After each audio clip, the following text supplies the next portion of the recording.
Good morning, my dears. I'm Clara Thompson, 87 years old, and today I'm going to share the darkest story of my life. A story I've kept hidden for decades, but one that needs to be told so other women don't experience what I went through. Before I begin, if you're enjoying this video, please click the like button and subscribe to the channel. It helps this grandma continue sharing her stories. And let me know in the comments where you're watching from. I love knowing who's listening to my stories. It all began in 1958. I was only 20 years old when I met Anthony at our small town's harvest festival in rural Nebraska. He was handsome, hardworking, sold farming equipment, and had a smile that lit up my heart. We fell in love quickly, as people did back then. We didn't have time for long courtships like today. Within 3 months, we were married. What I didn't know was that by marrying Anthony, I was entering not just a marriage, but a prison controlled by Mrs. Genevieve, my mother-in-law, a woman who, behind her Bible and Sunday church attendance, hid a soul capable of the worst cruelties. I remember as if it were yesterday the first time I stepped into that house. It was a beautiful rural property, with an apple orchard in the back and a vegetable garden that Mrs. Genevieve tended meticulously. "This house has belonged to our family for 3 generations, she told me, while showing me the bedroom I would share with Anthony. I hope you know how to appreciate the privilege of being part of it now. I didn't realize at the time, but those words contained a warning. I was an intruder there, someone who constantly needed to prove her worth. During those first months, I tried everything to please my mother-in-law. I woke up before sunrise to prepare breakfast. I kept the house spotless. I helped in the garden even after a full day of washing and ironing clothes, but nothing was ever enough. If I baked a cake, her mother's was better. If I cleaned the house, there was always a corner I had neglected. If I wore a pretty dress to please Anthony, it was too flashy for a family woman.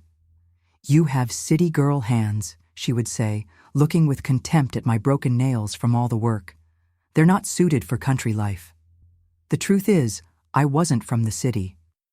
I was born and raised in the countryside, the daughter of simple farmers who barely had enough to eat.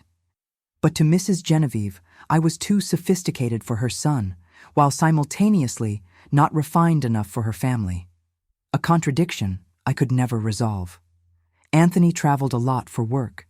He would spend entire weeks on the road selling farming equipment to farmers in other regions. At first, he called every day, sent affectionate letters, and returned with small gifts for me. But gradually, the calls decreased. The letters became shorter, the gifts rarer. Later, I discovered that Mrs. Genevieve had convinced Anthony that calling home too often was a waste of money. She also forgot to tell me when he called during the day while I was busy with chores, and the letters, many of them, simply disappeared before reaching my hands. "Anthony needs to focus on his work," she would say when I complained about the lack of news. "Men don't like clingy women." And so went the first years of my marriage, a constant struggle to maintain my place in that house, in that family, and especially in my husband's heart, who increasingly grew distant, manipulated by his mother's poisonous words. When we completed 3 years of marriage, the pressure for a grandchild began. Every month when my period came, Mrs. Genevieve would look at me with contempt, as if I were failing on purpose. In my time, a woman who didn't give her husband children was considered cursed, she would comment during dinner, making the sign of the cross. "Thank God, today we have doctors who can check what's wrong." The truth is, Anthony spent more time on the road than at home. How could I get pregnant if we barely saw each other? But of course, I couldn't say that. A good wife doesn't question her husband's absences. It was during this time that I noticed the pitying looks neighbors gave me, conversations that stopped when I approached at the market or church. Later, I discovered that Mrs. Genevieve was spreading rumors about me in town. She said I was barren, that I had female problems, that Anthony was unhappy in the marriage. "Poor son of mine," she would tell the other women. "Married to a girl who cannot continue our family line." And so, slowly, she undermined my reputation, my confidence, my marriage, all with a smile on her lips and a Bible in her hands. The situation worsened when Ellie arrived. It was a Sunday afternoon. We were returning from church when a car stopped in front of our house. A beautiful young woman with dark hair and green eyes stepped out, carrying a small suitcase. It was Ellie, the daughter of Mrs. Genevieve's best friend. "My father remarried," she explained through tears as my mother-in-law embraced her with a tenderness she had never shown me. "His new wife doesn't want me in the house. I have nowhere to go." "Stay with us as long as you need, dear," said Mrs. Genevieve, without even consulting me. It was her house, after all. I was just the son's wife, a guest who could be replaced at any moment. Ellie wasn't a bad person, I must acknowledge. She was just a lost young woman who found herself in the middle of a cruel game orchestrated by my mother-in-law. She occupied spaces that should have been mine without realizing, or pretending not to realize, the discomfort she caused. She used my kitchen utensils without asking, left her things scattered around the house, and worst of all, received from Mrs. Genevieve all the affection and attention that were denied to me. "Look how Ellie set the table," my mother-in-law would say during meals. "What care, what elegance. She seems like she was born in a palace." Gradually, I began to notice how Ellie always appeared when Anthony called. She would stay nearby, letting out little giggles that made my husband ask, "Who's there with you?" And Mrs. Genevieve made a point of answering, "It's Ellie, that girl I told you about. She's helping us so much here at home." When Anthony's letters arrived, Mrs. Genevieve and Ellie would read them together before even giving them to me. If I asked why, the answer was always the same. "We need to see if there's any important information about the business, any return date we need to prepare for." It went on like this for months, living in that suffocating environment, feeling that gradually I was being erased, replaced. Anthony, who used to be gone for weeks, now stayed away for entire months without coming home. "He's making good money on this trip," Mrs. Genevieve would say. "Don't be selfish wanting him to come back just because you miss him." One night late, I heard voices coming from my mother-in-law's room. I silently approached the partially open door and could see Mrs. Genevieve and Ellie talking in low voices. "It's just a matter of time now," my mother-in-law was saying. "You'll stay here afterward, won't you? I need someone to take care of me, and you're like the daughter I never had." Ellie smiled, looking more uncomfortable than satisfied. "You've been very good to me, Mrs. Genevieve. I don't know what would have become of me without your help. Don't worry, dear. Soon everything will be resolved. Anthony deserves a real wife, someone like you." I froze hearing those words. What exactly was my mother-in-law planning? Was it just another of her manipulations to humiliate me, or something worse? I didn't know. But that night, something told me the danger was real, that I should flee from that house while I could. But where would I go? I had no close family, no money of my own. And despite everything, I still loved Anthony. I believed that when he returned, when we were together again, I could make him see the truth about his mother. Little did I know that in a few days I would be fighting for my life, buried in a coffin, tearing off my nails on the wood, while Mrs. Genevieve wrote to my husband, telling him about my tragic and sudden death. This part of my story still gives me nightmares, but I need to tell it, because what happened afterward changed my life forever and could change yours too if you're going through something similar. Remember to leave your like and subscribe to the channel so you don't miss the continuation of this story, and share it with those you think need to hear it. Sometimes, a story like this can save a life. Many ask me how I survived that fateful Sunday. How a 23-year-old woman found the strength to escape from a coffin buried 6 feet deep. The answer is simple. When you're fighting for your life, you discover a strength you never knew existed. That Sunday in June 1961 began like any other. The sky was clear, birds were singing in the apple trees in the yard, and I woke up with renewed hope that maybe, just maybe, this would be the day Anthony finally returned home. It had been almost 2 months since his last visit. Mrs. Genevieve was strangely good-humored that morning. Usually, she barely spoke to me on Sundays, preferring to focus on preparations for church. But that day, she smiled when I entered the kitchen. "Good morning, my dear," she said, stirring something on the wood stove. "I made a special coffee today. I have a good feeling." Mrs. Genevieve's good feelings always gave me chills. They usually meant bad news for me, but I tried to smile, pretending everything was normal. "We'll make a special lunch today," she continued. "Ellie will help us. The poor thing has such skillful hands for cooking." I spent the morning helping with preparations, always under my mother-in-law's watchful eye. She was different, agitated, almost anxious. Her eyes shone in a way I had never seen before. Ellie also seemed different that day. She wore a light blue dress that I immediately recognized. It was similar to my favorite dress, the one Anthony praised so much, but hers seemed new, more elegant. She was particularly quiet, avoiding looking me in the eyes.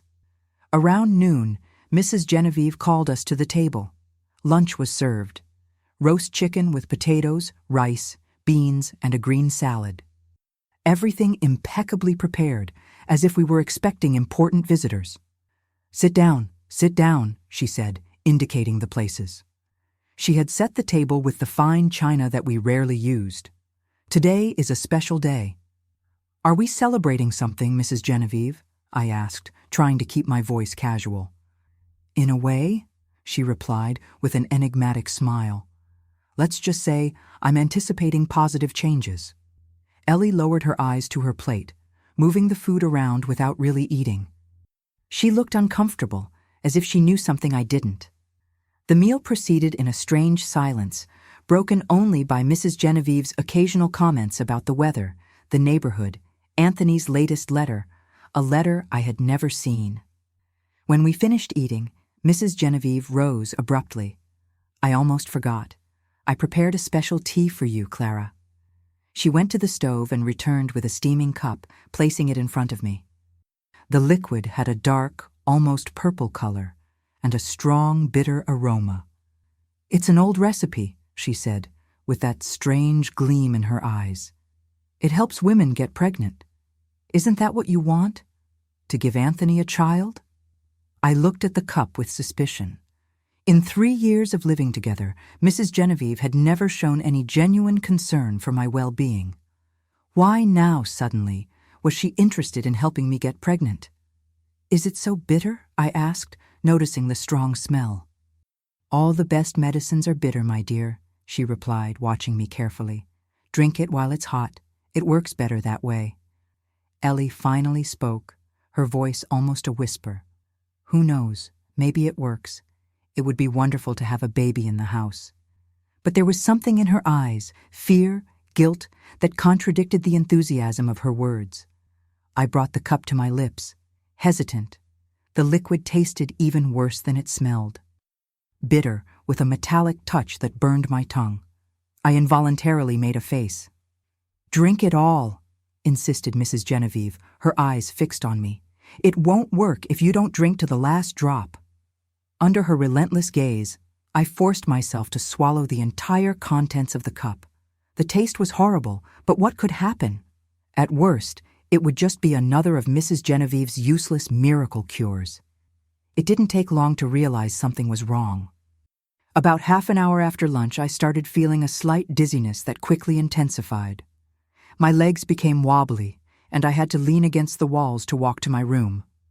"I'm not feeling well," I mumbled to Ellie, who found me in the hallway. "I think I'll lie down for a bit."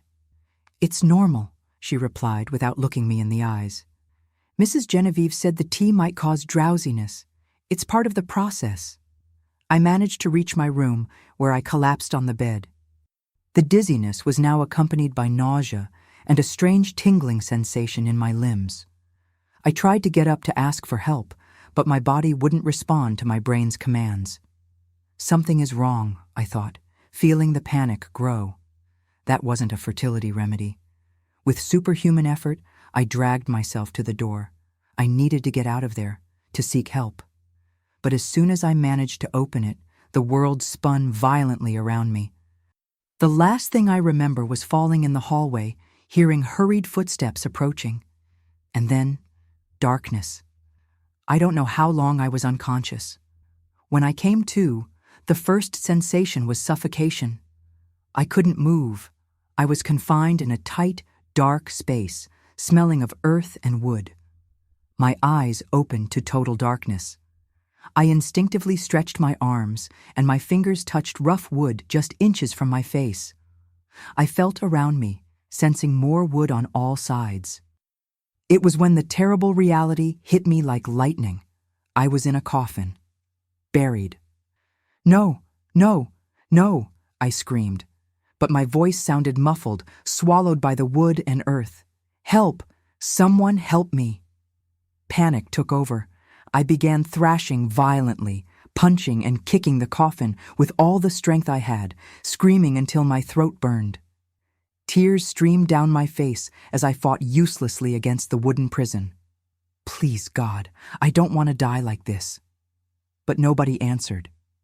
There was only silence. A silence so deep I could hear my racing heart and my labored breathing. The air was already getting heavy, difficult to breathe. How much time did I have? How much oxygen remained in that tiny space? That's when I realized, if I continued to panic, I would consume what little oxygen I had much faster. I needed to calm down, to think. I forced myself to breathe more slowly, even with my heart almost jumping out of my mouth. "Think, Clara, think," I repeated to myself. "There must be a way out." I began to methodically feel every inch of the coffin, looking for some weakness, some flaw I could exploit. The wood seemed fragile in some spots, perhaps rotted by humidity. Mrs. Genevieve probably used some old coffin that had been stored in the barn. Time passed, or was it minutes, hours? I completely lost track in the suffocating darkness. The air became increasingly heavy, and my thoughts began to get confused. Images of Anthony, of our house, of a life that now seemed so distant, mixed with visions of my mother-in-law's satisfied face. Breathing became more difficult. My chest burned as if it were on fire. Desperation returned with full force, and I began frantically scratching at the wood above my head, not caring about my breaking nails, my bleeding fingers. It was at this moment, when my strength was almost gone, that I felt something slightly give way under my fingers. A part of the wood seemed more fragile, started to creak under the pressure. I gathered what little strength I had left and pushed with all the determination I could muster. The wood creaked, resisted, but finally gave way, creating a small opening. And then the horror. Earth began to fall on my face, entering my mouth, my eyes, my ears. The panic returned even stronger. I could suffocate with the earth before even managing to get out. I fought to stay calm while trying to widen the opening, protecting my face with one hand while digging with the other. More earth fell. It was becoming impossible to breathe. My lungs burned, begging for air. "I'm going to die here," I thought, feeling the weight of the earth on my body, the darkness swallowing my consciousness again. I don't know where the strength came from. Maybe it was the survival instinct, maybe the anger for everything they had done to me, or maybe simply the refusal to give Mrs. Genevieve the satisfaction of seeing me dead. But I continued digging, inch by inch, through the cold, damp earth. My fingers no longer had nails. Blood ran down my wrists, mixing with the soil. Every movement was agony, but I continued. I won't die here. I won't give her that pleasure. I don't know how long I stayed like this, desperately digging toward the surface. It could have been minutes or hours. Time loses all meaning when you're fighting for your life. Finally, when I thought I couldn't take it anymore, when my lungs seemed about to explode and my consciousness began to fade, I felt something different. Fresher air touched my bloodied fingers. I redoubled my efforts, digging with renewed desperation. After a few more minutes of agony, my hand emerged on the surface. I felt the night air, fresh and pure as I had never felt before. With one last effort, I pushed my body upward, emerging from the ground like a ghost, covered in earth, blood, and sweat. I fell exhausted onto the damp grass, breathing in great gulps, crying and trembling uncontrollably. I looked around and recognized the back of the property, a small improvised cemetery where Mrs. Genevieve buried the farm animals, and now had tried to bury me too. The faint light of a waning moon illuminated the macabre scene, the disturbed earth from where I had emerged, my destroyed hands, my body covered in dirt and blood. It seemed like a scene out of a nightmare, but it was real. Terribly real. After a few minutes recovering my strength, I tried to stand up. My legs barely supported me, but the fear of being discovered by Mrs. Genevieve gave me the energy to continue. I stumbled toward the house, guided by the light coming from the kitchen. As I approached, I saw something through the window that I will never forget. Mrs. Genevieve, sitting at the table, calmly writing a letter. Even from a distance, I could hear her voice as she read aloud what she was writing. "Dear Anthony, it is with deep regret that I inform you that your wife has left us. The doctor said it was her heart. Don't worry about the funeral. I've already taken care of everything to spare you that pain. Ellie has been my guardian angel during this difficult time." That woman, who should have been like a second mother to me, was calmly communicating my death to my husband, a death that she herself had tried to cause. And worse, she was already preparing my replacement. At that moment, I knew I couldn't go back to that house. If Mrs. Genevieve saw me, she would try to finish what she started. I needed to flee, seek help, survive. With the last strength I had left, I dragged myself to the road that led to the neighboring farm. The Rogers house was about half a mile away. It seemed an impossible journey in my condition, but I had no choice. With each step, I felt I could faint. My entire body ached, my hands were bleeding intensely, and the effects of the poison still coursed through my veins. But I continued, one foot in front of the other, driven by the will to live, to denounce what they had done to me, to have justice. How long did it take me to travel that half-mile? An hour? 2? All I know is that when I finally spotted the lights of the Rogers farm, my legs gave way. I fell at the entrance to the property, and my last thought before losing consciousness was, "Please let someone find me." And someone did. And what happened next changed the course of my life forever. I woke up 3 days after my desperate escape. I opened my eyes to an unfamiliar ceiling, confused and disoriented. For a terrible moment, I thought I was still in the coffin, and panic began to take over. I tried to get up, but a sharp pain in my hands made me moan. "Easy, young lady. Everything's all right now. You're safe." It was Mrs. Louise, wife of James Rogers, our neighbors from the farm next door. She placed a gentle hand on my shoulder, calming me. I looked at my hands and saw they were completely bandaged. Fragmented memories began to return, the bitter tea, the darkness, the earth falling on my face, the desperate struggle to escape. How did you find me?" I asked. My voice was almost unrecognizable, hoarse from screaming in the coffin. "Our dog Rusty. He started barking like crazy near the farm entrance. James went to check and found you fallen on the road, covered in earth and blood. For a moment, he thought you were a ghost." Over the following days, I slowly regained my strength. Dr. Peterson, the town doctor who attended to rural families in the region, came daily to check on my condition. He confirmed what I already suspected. I had been poisoned with a mixture of toxic herbs, probably belladonna and other plants that Mrs. Genevieve cultivated in her medicinal garden. "It's a miracle you survived," he told me one afternoon, changing the bandages on my hands. "Not just the poison, but the hours buried alive. Your body is young and strong, but it was your will to live that really saved you." The news of what had happened spread quickly through the community. Sheriff Thompson came to question me as soon as he learned I was conscious. A serious man with a thick mustache and penetrating gaze, he listened attentively to my account, taking notes in a worn little notebook. "And you're absolutely certain it was your mother-in-law who poisoned you?" he asked, studying me over his glasses. "I am, Sheriff. She herself prepared the tea and insisted I drink to the last drop.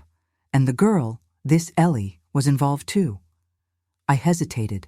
Despite everything, I wasn't sure if Ellie really knew what Mrs. Genevieve was planning. "I can't say for certain. She was there, but she seemed nervous, uncomfortable. Maybe she didn't know exactly what was going to happen. The sheriff nodded, closing his notebook. Well, unfortunately, when we arrived at the property, your mother-in-law and the girl had already left. They took clothes, documents, and some money from what we could tell, but we found this. He took a small, black-covered notebook from his pocket and placed it in my hands. It was Mrs. Genevieve's diary. Read it when you feel strong enough. It confirms everything you told us, and more.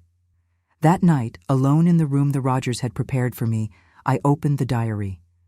The pages were filled with my mother-in-law's small, precise handwriting. I began to read, feeling a chill down my spine with each sentence. The plan was there, detailed like an architectural project. How she had gradually distanced me from Anthony through small manipulations. How she had prolonged his trips so I would feel increasingly isolated. How she had spread rumors in town to undermine my reputation. And then Ellie's arrival, not by chance, but meticulously planned. The young woman had no problems with her father or stepmother. It was all a lie orchestrated by Mrs. Genevieve, who had chosen her as the ideal replacement for me, long before bringing her to our house. Most shocking, however, was discovering that Anthony wasn't entirely innocent. In the diary pages, Mrs. Genevieve mentioned several conversations with her son about me, about how I wasn't the ideal wife for him, how I would never adapt to country life, how I would probably never give him a child. In one particularly painful entry, she wrote, "Anthony is finally beginning to see reason. Today he asked if I really thought he and Clara had a future together. I planted the seed of doubt, and now it begins to bloom." I closed the diary feeling betrayed twice. Not just by my mother-in-law, who had tried to kill me, but also by my husband, who had allowed her to poison his mind against me, who perhaps even knew about the plan. A week after being found, I could already walk around the Rogers house without help. My hands still hurt terribly. The fingers without nails were extremely sensitive, but at least the fever caused by the poison had ceased. That's when James rushed into the kitchen, where I was having coffee with Mrs. Louise. "Anthony's back," he said, looking at me with concern. "He's in town, looking for you." My heart raced. Part of me still loved that man, despite everything. But the revelation in the diary had planted a doubt that grew each day. How much did he know? How much had he consented to?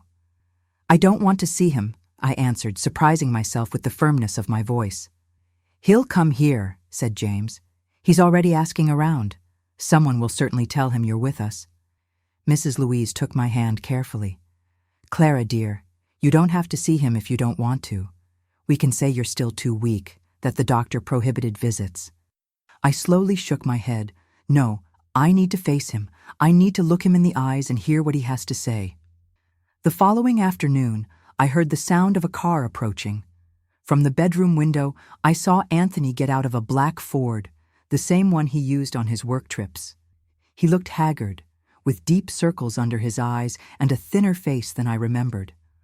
I slowly descended the stairs, leaning on the railing. When I entered the living room, Anthony was standing, holding his hat in his hands, talking quietly with James. When he saw me, his face paled even more. "Clara, my God, it's true." "Mother?" He couldn't even finish the sentence, as if the words were poison in his mouth. "Yes, Anthony, your mother poisoned me and buried me alive," I replied, with a calmness I didn't know I possessed. He fell to his knees in front of me, crying like a child. "I didn't know. I swear I didn't know. The letters Mother sent me said you were fine, that you were excited about meeting me in the next town on my route." I stood looking at him, feeling a strange detachment, as if observing the scene from very far away. This man, who was once the center of my world, now seemed like a stranger to me, weak, manipulable, unable to protect even the woman he swore to love. "I won't go back to that house, Anthony," I said simply. "But Clara, it's our home. We'll start over, just the two of us. Mother will never come near us again. I promise. I'll take care of you, protect you." That's when I realized He still didn't understand what had happened, the gravity of what his mother had done. "Where is your mother now, Anthony?" He hesitated, avoiding my gaze. "The police are looking for her. They say she fled to Canada, maybe." "And what do you think she did? Do you really believe your mother tried to kill me?" He lowered his eyes, and in that moment, I saw the truth. "Clara, you need to understand. Mother has always been a difficult woman, but deep down she only wants what's best for me. Maybe she went too far this time." I felt a cold anger spread through my body. "Too far? She buried me alive, Anthony. I tore off my nails trying to get out of that coffin. I felt the earth falling on my face, suffocating me. I know. It's horrible, but Mother wasn't in her right mind. She always had this obsession with controlling my life, with ensuring I had the best. In her head, maybe she really believed she was doing you a favor by getting rid of me," I completed, incredulous. He didn't answer, but his silence said everything. "Your mother only wanted the best for you," I repeated his words, feeling each one like a stab. "And the best for you was to see me dead." "That's not what I meant. Clara, please, you're twisting my words." It was at that moment I realized, looking at that man I had loved, I clearly saw how he would always be, a boy tied to his mother's apron strings, unable to see the truth, even when it was bleeding right in front of him. As much as he swore to protect me now, his loyalty would always be divided. "Anthony," I said calmly, "if your mother appeared at that door right now, crying, saying she was sorry, what would you do?" He hesitated, and that hesitation was all the answer I needed. "You would forgive her," I stated, "just as you always forgave her for every small cruelty against me. You would bring her back into our lives, believing she had changed, that she had learned her lesson. It's not fair to put me in this position, Clara. She is my mother, and I am your wife, the wife your mother tried to kill." I stood up with difficulty, showing him my bandaged hands. "I can't be part of this anymore, Anthony. I can't live fearing what your mother will do next, or worse, fearing the day you decide she's right about me."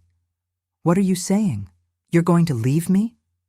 His voice mixed desperation and indignation, as if I were committing some injustice against him. "I'm saying I've already survived one burial. I won't wait for the next one." The following weeks were a whirlwind. Anthony refused to accept my decision, appearing almost daily at the Rogers house with gifts, promises, pleas. He even brought the parish priest to try to convince me to save our marriage. "Marriage is sacred, my child," said Father Wilson, sitting uncomfortably in the Rogers living room. "For better or worse, in sickness and in health."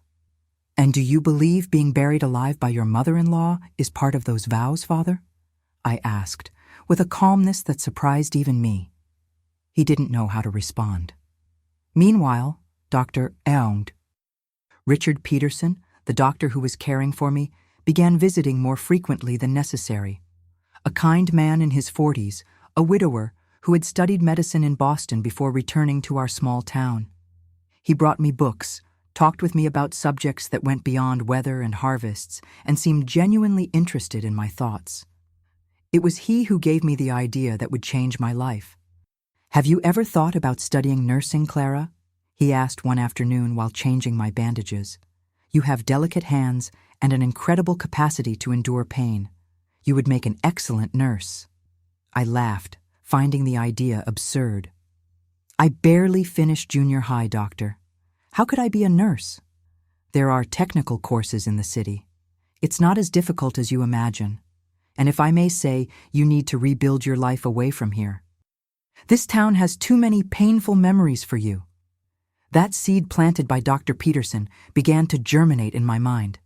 I really needed a fresh start, away from there, away from Anthony and the memories of Mrs. Genevieve. But how? I had no money of my own, no family to turn to. As if reading my thoughts, Dr. Peterson continued, "I have a sister who lives in the city. She runs a small clinic and always needs assistance. If you want, I can talk to her." It would be a start until you can enter a formal course. I looked at him, hardly believing what I was hearing.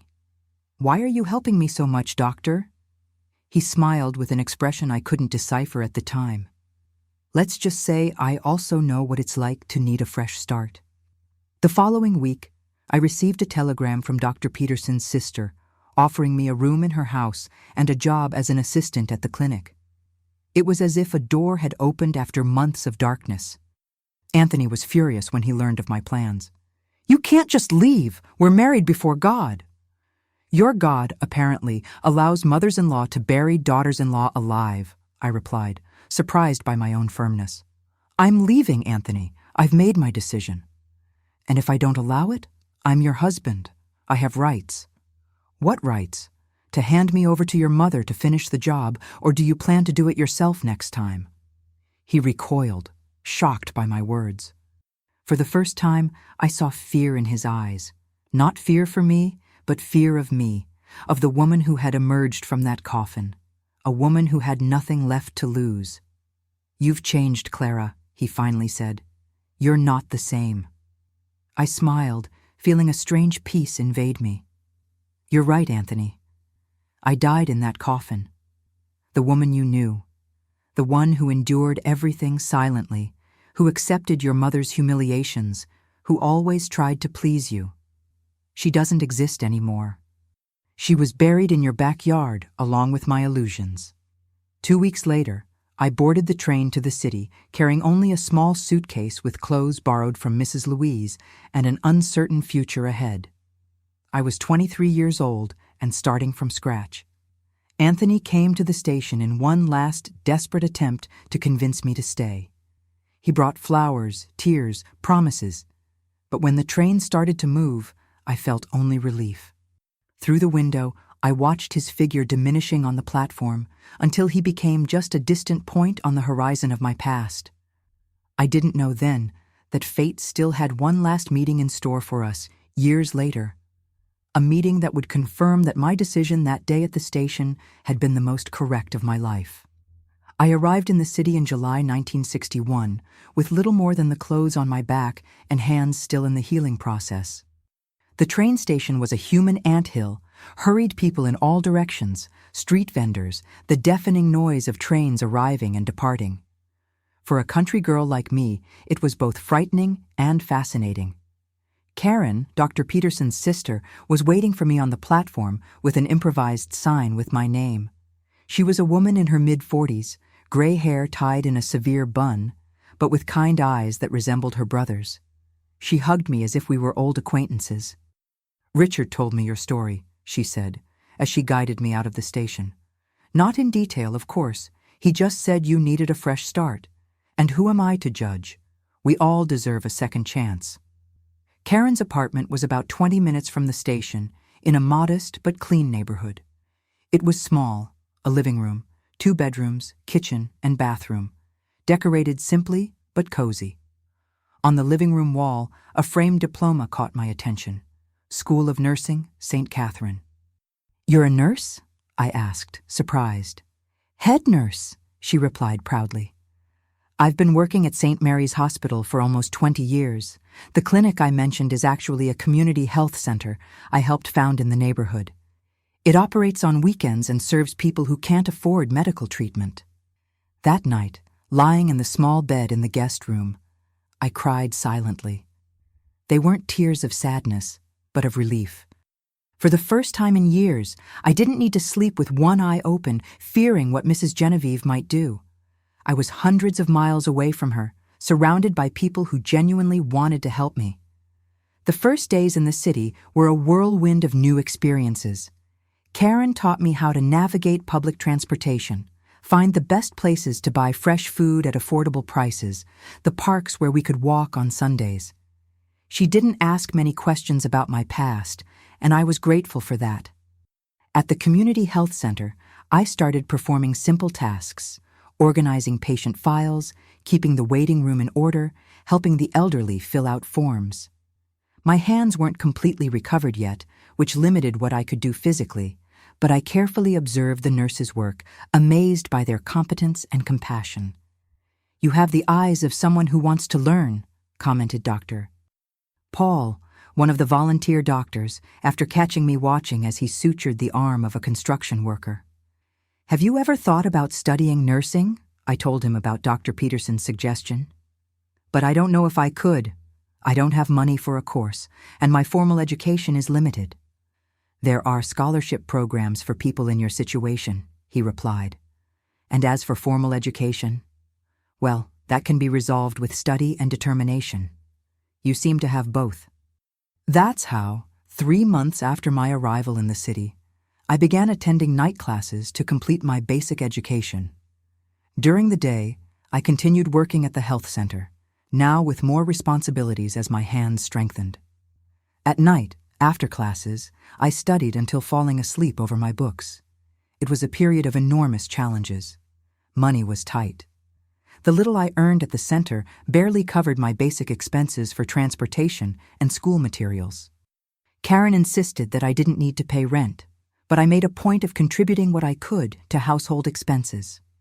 There were nights when fatigue seemed unbearable, nights when I dreamed of the coffin, waking up drenched in sweat, fighting to breathe, nights when the longing for a life I never had, a loving family, a husband who truly protected me, hurt like an open wound.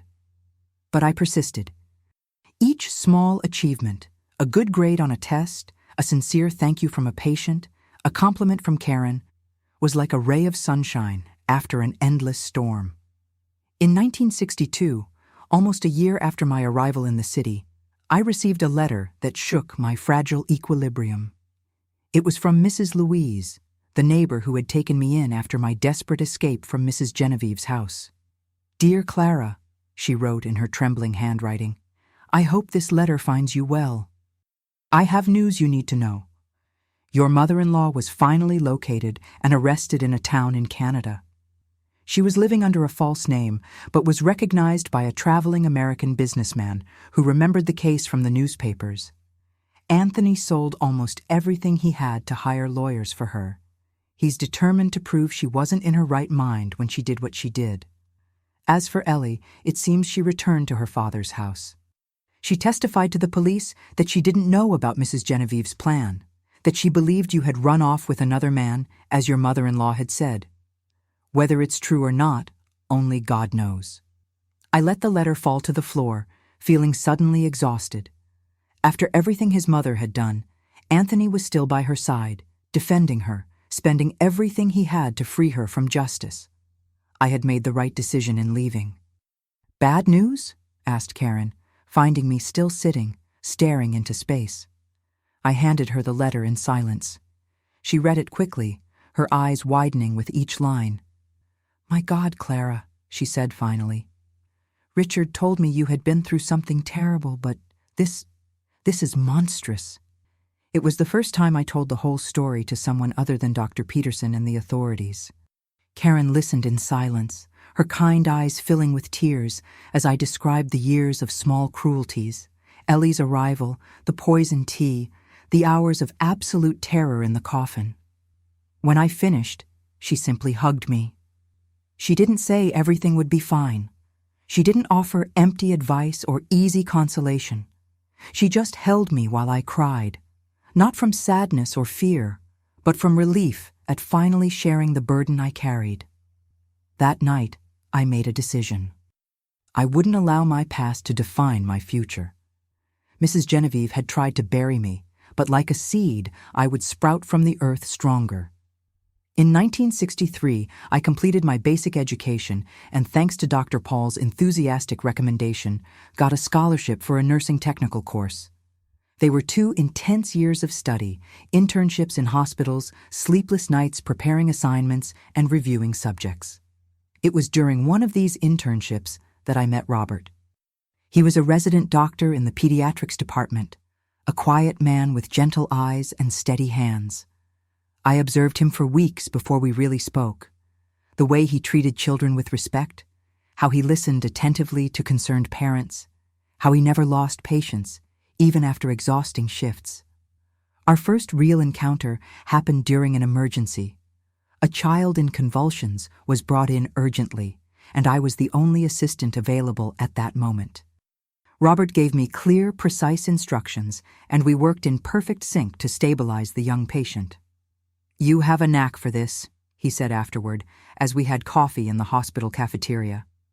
"It's not something you learn from books." I smiled, flattered by the genuine compliment. "I've learned to trust my instincts. They've saved me more than once." We began meeting regularly after shifts, first to discuss cases, then for conversations that went far beyond medicine. I told him about my past bit by bit, testing his reactions, expecting to see the horror, the pity, or worse, the disbelief I had seen in Anthony's eyes. But Robert just listened. Really listened. When I finally told him about the coffin, about how I fought to get out of the earth with my own hands, he held my scarred hands and kissed them delicately. "You're the bravest person I've ever met," he said simply. Our relationship progressed slowly, built on a foundation of mutual respect and admiration. There were no power games, no subtle manipulations, no control attempts disguised as concern. It was the opposite of everything I had known with Anthony and his mother. In 1965, I graduated as a nursing technician and got a job at the same hospital where Robert worked. That same year, he proposed to me, not with grand gestures or grandiose promises, but with simple and sincere words during a picnic in the park. "I want to build a life with you, Clara," he said. "A life based on partnership, respect, and true love. I can't promise it will always be easy, but I promise I'll always be by your side, listening to you, supporting you, growing with you." I hesitated. Legally, I was still married to Anthony, though we hadn't had contact for years. And there was another, deeper concern. "What if I can't have children?" I asked, expressing a fear that had tormented me since the years with Mrs. Genevieve. "I was married for 3 years and never got pregnant. Your mother always said I was barren." Robert smiled, caressing my face. "First, if you can't have biological children, there are many children needing a home. Second, you were married to a man who was rarely home, so it doesn't seem like you had many opportunities. And third, even if your mother-in-law were a doctor, which she wasn't, she had no way of knowing this without proper exams. She was just being cruel." His words melted a layer of insecurity I didn't even know I still carried. I accepted his proposal with tears in my eyes, not of sadness, but of a happiness I never thought possible for me. I got the divorce from Anthony that same year. A difficult process at the time, but facilitated by the extraordinary circumstances of the case and the fact that he didn't contest it. According to the lawyer, he was completely absorbed in his mother's trial and barely had the resources to deal with another legal battle. Robert and I married in a simple ceremony, just with close friends. Karen was my matron of honor, radiant in the role of surrogate mother. Dr. Peterson came from my hometown, especially for the occasion, bringing with him a gift that deeply moved me, a letter from the Rogers, the couple who saved me that terrible night, wishing me all the happiness in the world. In the following years, we built our life together step by step. I continued studying, completing specialization courses in pediatric nursing. Robert advanced in his career, becoming a respected pediatrician. In 1967, we bought our first house, small, but ours. And that same year, I discovered I was pregnant. When I held my daughter Anne in my arms for the first time, I cried with joy and relief. All of Mrs. Genevieve's gloomy predictions about my supposed infertility proved to be just another of her cruel lies. In the following years, we had 2 more children, Michael in 1969 and Lisa in 1972. Life wasn't always perfect, of course. We had financial difficulties, discussions about how to raise the children, moments of exhaustion with the demands of demanding careers and a growing family. But even in the most difficult moments, I never doubted the solidity of our relationship, the security we had built together. It was in 1975, almost 15 years after my desperate escape, that I had the last encounter with my past. I was at the hospital working in the pediatrics department when I was called to assist in an emergency in the geriatric ward. A patient in critical condition needed immediate help. When I entered the room, my heart almost stopped. There, lying in the bed, connected to tubes and monitors, was Anthony. Older, thinner, almost unrecognizable, but definitely him. He didn't see me immediately. He was semi-conscious, debilitated by a severe heart attack. For a moment, I considered asking to be replaced, but something inside me knew I needed to face this moment. I did my job professionally, helping the doctor on duty stabilize him. When we finished, I stayed to check his vital signs one last time. That's when his eyes opened and focused on me. "Clara," he whispered, his voice almost inaudible. "Is it really you? Or am I dreaming?" "It's me, Anthony," I replied calmly, adjusting the IV in his arm. You look so happy." There was a note of surprise in his voice that said a lot about how he expected to find me. "I am well, happy." He closed his eyes for a moment, then opened them again, tears running down his temples. "Mother died in prison 2 years ago. She never regretted what she did until the end, said she only wanted what was best for me." I didn't respond. There was nothing to say. "I lost everything trying to save her," he continued. "The farm, the job, everything. In the end, she was gone, and I was left with nothing but regrets." I adjusted the pillow under his head, an automatic gesture of professional care. "You were right, Clara," he said, holding my wrist with surprising strength. "About everything. I didn't deserve you. I never did." I gently removed his hand from my wrist. "It's not about deserving, Anthony. It never was. It was about choices. You made yours. I made mine. Do you forgive me?" There was a desperation in his eyes that reminded me of the young man I had fallen in love with so many years ago. I sighed, feeling not anger or resentment, but a kind of peace. "I forgave a long time ago, Anthony. Not for you, but for me. I couldn't carry that weight forever." When I left the room, I felt as if the last chain binding me to the past had finally broken. Anthony survived that heart attack, but we never saw each other again. I heard he moved to the coast years later, living modestly from fishing until his death in 1989. The story I've shared with you isn't just about survival. It's about rebirth, about emerging from the depths of the earth not just alive, but transformed. Often people ask me if I regret marrying Anthony, living with Mrs. Genevieve, all those years of silent suffering. The truth is, I don't. Each experience, even the most painful ones, shaped me into the woman I became. Today, at 87, I look back and see not just the horror of that coffin, but also the strength I discovered within myself as I fought to get out of it. I see the 3 wonderful children I raised, the 7 grandchildren who brightened my old age, the 40 years of happy marriage with Robert, until his passing 5 years ago. When I left the hospital that day after reuniting with Anthony, I felt as if a cycle had finally closed in my life. I had spent nearly 15 years carrying the weight of those memories, the bitter tea, the suffocating darkness of the coffin, the betrayal of those who should have protected me. Now, I could finally truly leave them behind. Robert noticed the change as soon as I got home. He was always sensitive to small alterations in my mood, in my gestures. It was one of those qualities that made me love him more and more over the years. "Did something happen today?" he asked, as we had dinner with the children already asleep. I told him about the reunion with Anthony, about his debilitated state, about his words of regret. I told him about Mrs. Genevieve's death in prison, without remorse until the end. "How do you feel?" he asked, holding my hand across the table. I reflected for a moment, seeking the most honest answer. "At peace," I said finally, as if a huge weight had been removed from my shoulders.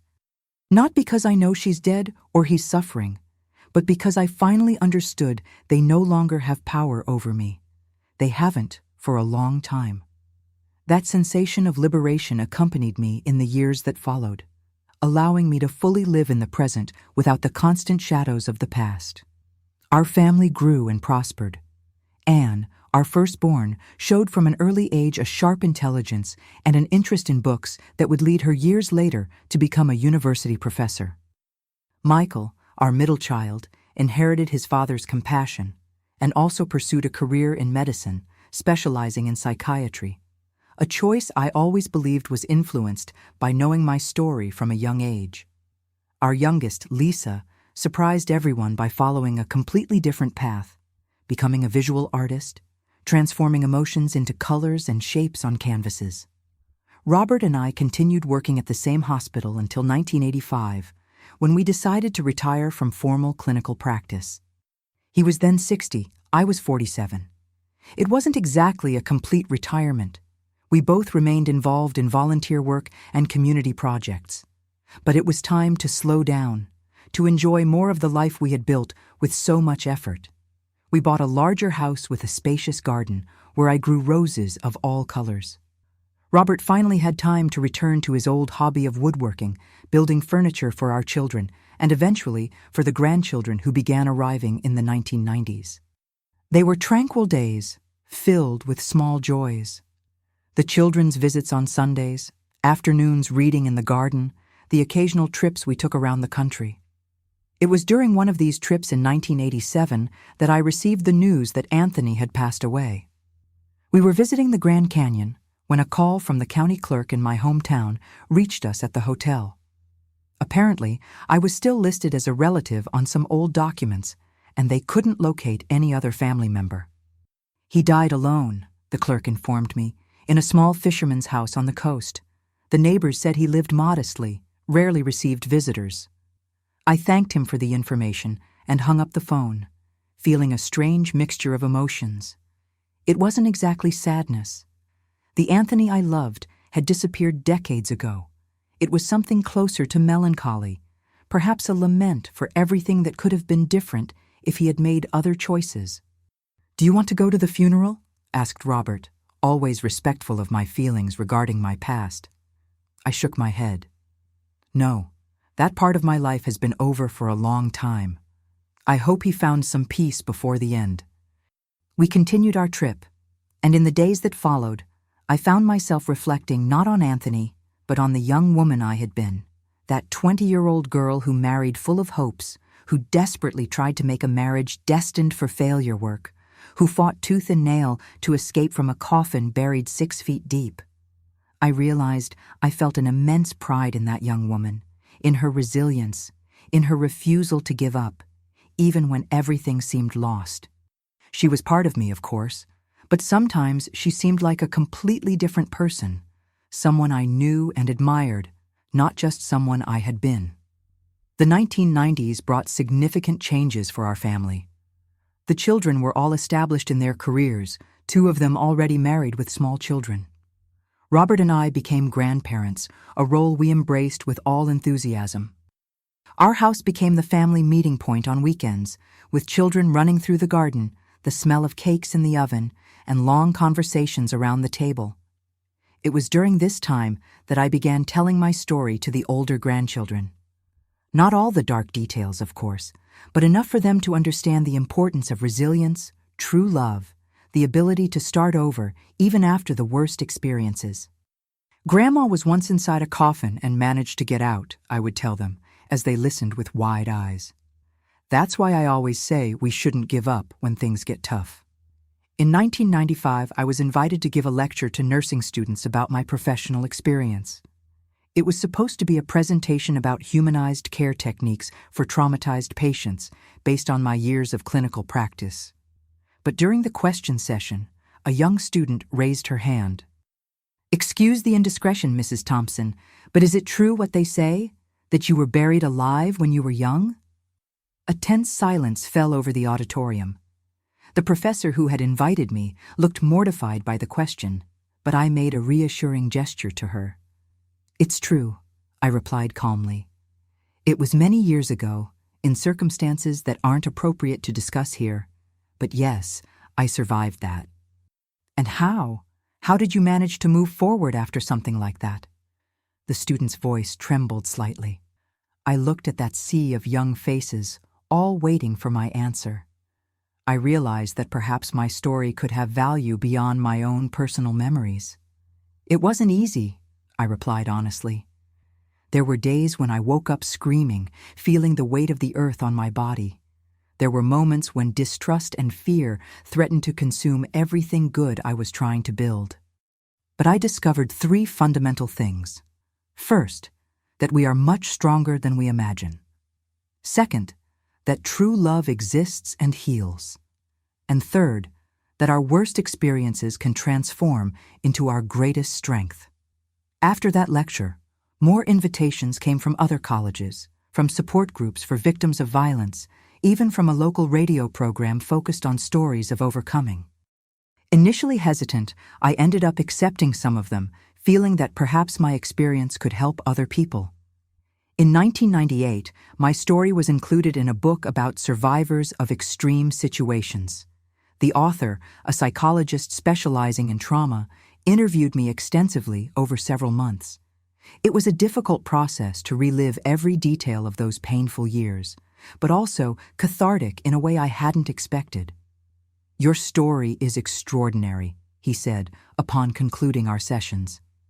"Not just for the physical survival in that coffin, but for the emotional journey that came afterward. The reconstruction of a full life, the ability to love again, to trust, to find purpose." "I don't feel extraordinary," I replied sincerely. "I did what anyone would do in my situation. I fought to survive. Then I tried to be happy, day after day, choice after choice."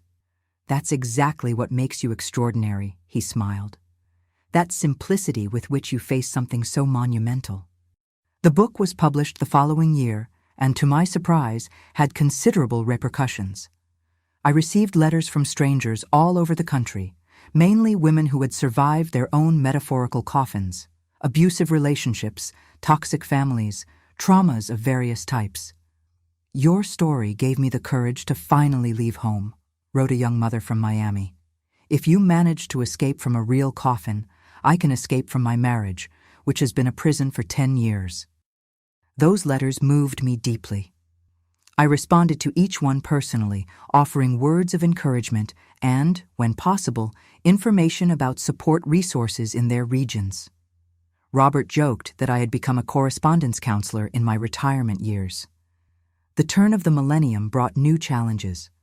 Robert was diagnosed with Parkinson's in 2001, devastating news for our family.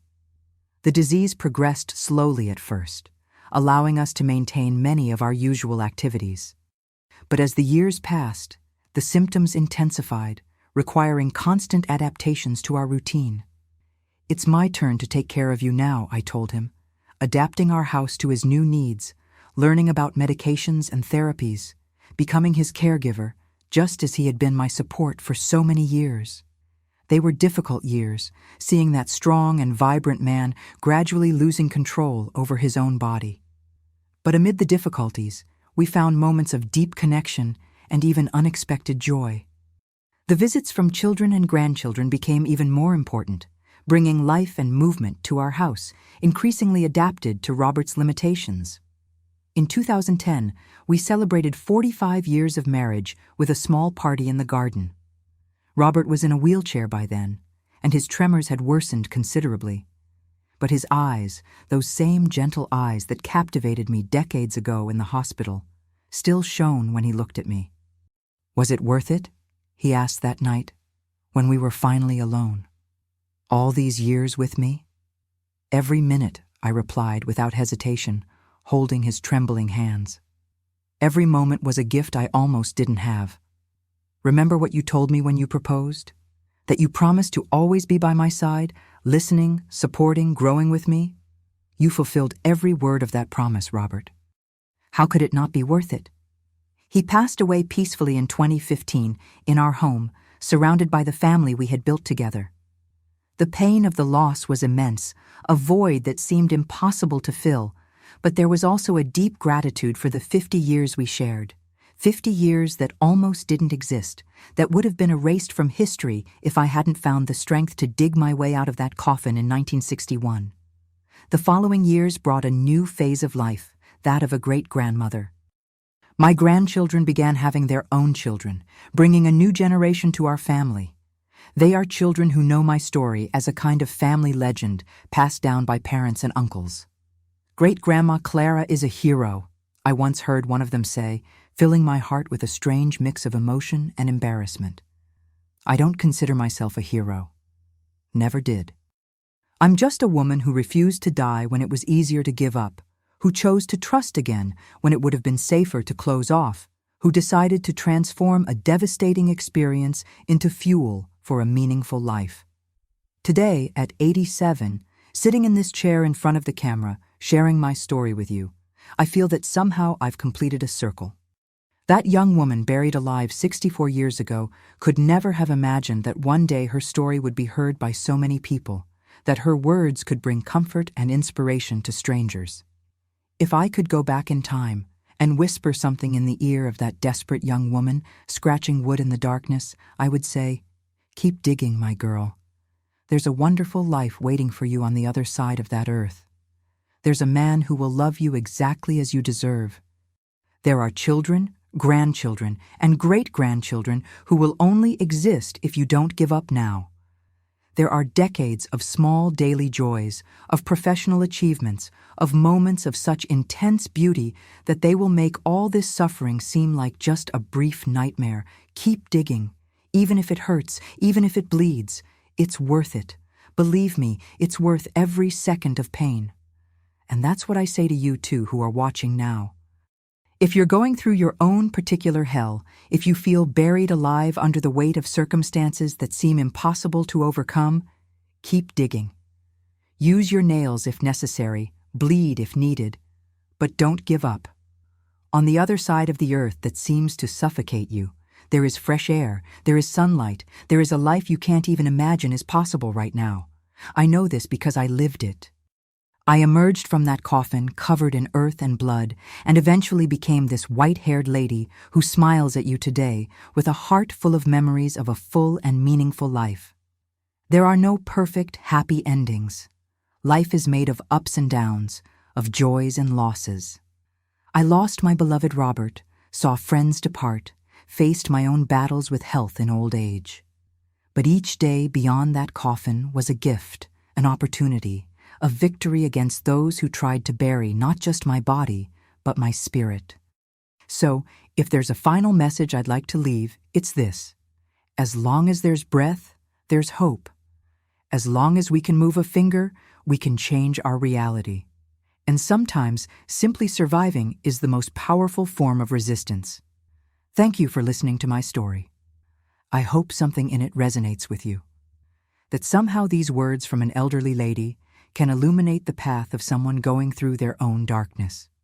Don't forget to leave your like, subscribe to the channel, and share this video. Who knows, it might reach exactly the person who needs to hear it today. With all my love.